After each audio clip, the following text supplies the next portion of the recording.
গুলমার্গ আমাদের পরবর্তী গন্তব্যস্থল। আমরা শ্রীনগরের হোটেল থেকে গুলমার্গের দিকে সকালে ব্রেকফাস্ট করে রওনা দিলাম। যাওয়ার পথেও আকাশে পাহাড়ের দৃশ্য মনোমুগ্ধকর। আমরা শ্রীনগর হোটেল থেকে গুলমার্গ যেতে প্রায় লাগলো 2 ঘন্টা। এবার আমরা গুলমার্গের মেইন যে স্পট উপরের দিকে যাচ্ছি। তো যাওয়ার পথে এই প্রাকৃতিক সৌন্দর্য, রাস্তার দুপাশে বরফ দ্বারা আচ্ছন্ন, খুব ভালোই লাগছিল। এবার আমরা যত উপরের দিকে যাচ্ছি বরফের স্তর তত বেশি বৃদ্ধি পাচ্ছে। এই জায়গায় আমরা গাড়ি থেকে নামবো এখনই। এখানে গাড়ি রাখার জায়গা। গাড়ি থেকে নেমে আমরা আমাদের মূল আকর্ষণ স্পটগুলো ভ্রমণ করব। এখানে কিছু খাবার রেস্টুরেন্ট বা হোটেল রয়েছে। আমরা গাড়ি রেখে অল্প চা বিস্কুট খেলাম। হোটেলের যারা কাজ করছে রাস্তা থেকে বরফ সরাচ্ছে। গাছে যেন মনে হচ্ছে সাদা সোনা, এত সুন্দর লাগছে। এখানে যে কুকুরগুলো দেখতেও খুবই সুন্দর।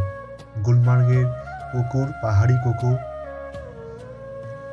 ওদের চোখে মুখে যেন কিছু লুকিয়ে আছে যেটা আমরা দেখতে পাচ্ছি না। এবার আমরা যাব মূল স্পট। যেন মনে হচ্ছে আমরা এই ভারতবর্ষের বুকেই স্বর্গে চলে এসেছি।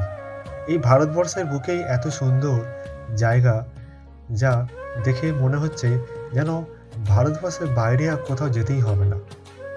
আমরা অনেকেই ভারতবর্ষের বাইরে যাই, সুইজারল্যান্ড, ইউরোপ, কিন্তু আমার তো মনে হয় এই জায়গাটাই বেস্ট।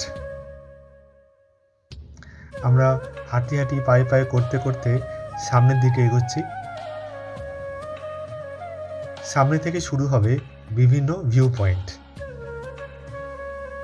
আমরা চলছি, আর চলার পথে যে গাছগুলো দেখতে পাচ্ছি, আর গাছের উপরে বরফে কিছু অংশ গাছের পাতায় লেগে আছে, যা সত্যি হৃদয়কে স্পর্শ করছে।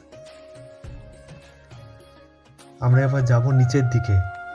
নিচের থেকে অনেক স্পট যাওয়ার রাস্তা শুরু হয়।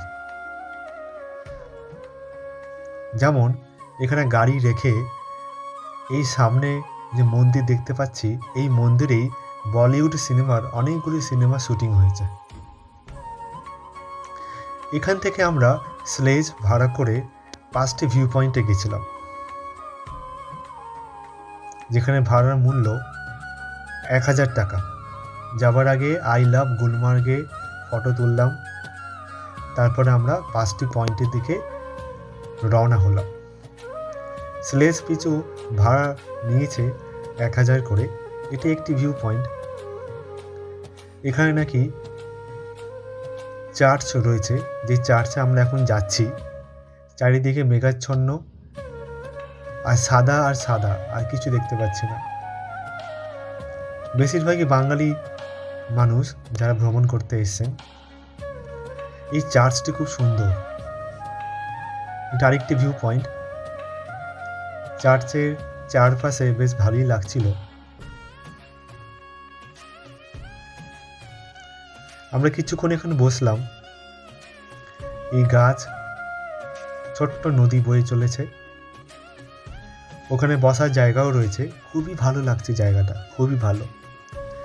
চারিদিকে সাদা আর সাদা, সাদা বরফ। তারপর আমি কিছুক্ষণ স্লেজ গাড়ি টানলাম পায়েলকে আর টুকুকে নিয়ে।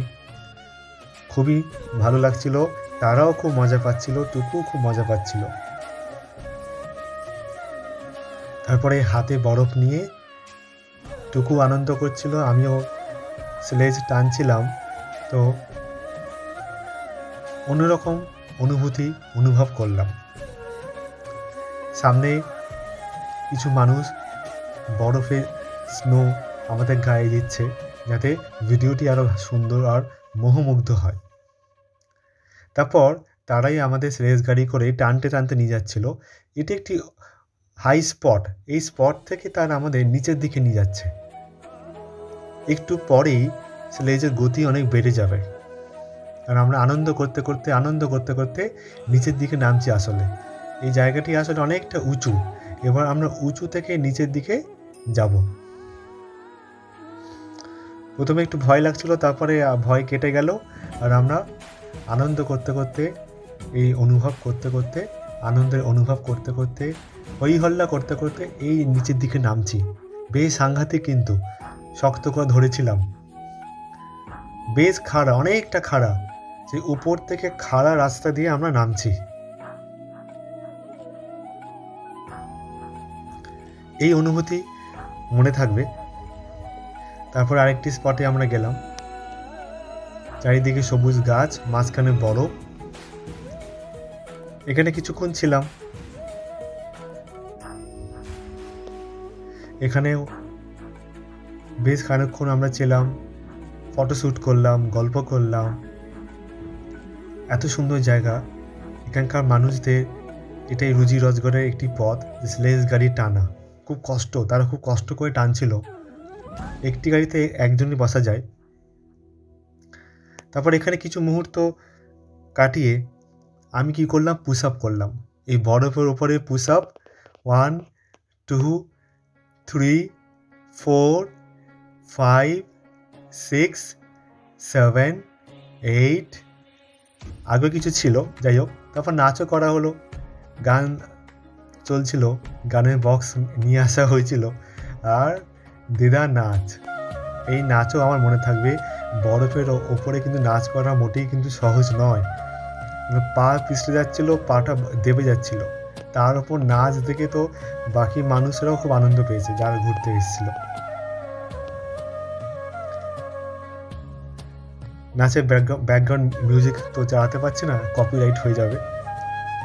ভালোই লাগছিল। এখানে কিছুক্ষণ নাচ করলাম। আরও যারা সঙ্গী এসেছিল তারাও পার্টিসিপেট করলো। এইগুলি মনে থাকবে পরবর্তীকালে। এই প্রাকৃতিক সৌন্দর্য, এই নাচ। কেমন লেগেছে নাচ আপনারা নিশ্চয়ই বলবেন যে আমার নাচটি কেমন লাগলো। কমেন্ট বক্সে কমেন্ট করবেন অবশ্যই। এবার আস্তে আস্তে আমাদের যাওয়ার পালা আসছিল, কিন্তু এই জায়গাটি ছেড়ে যেতে ইচ্ছাই করছিল না।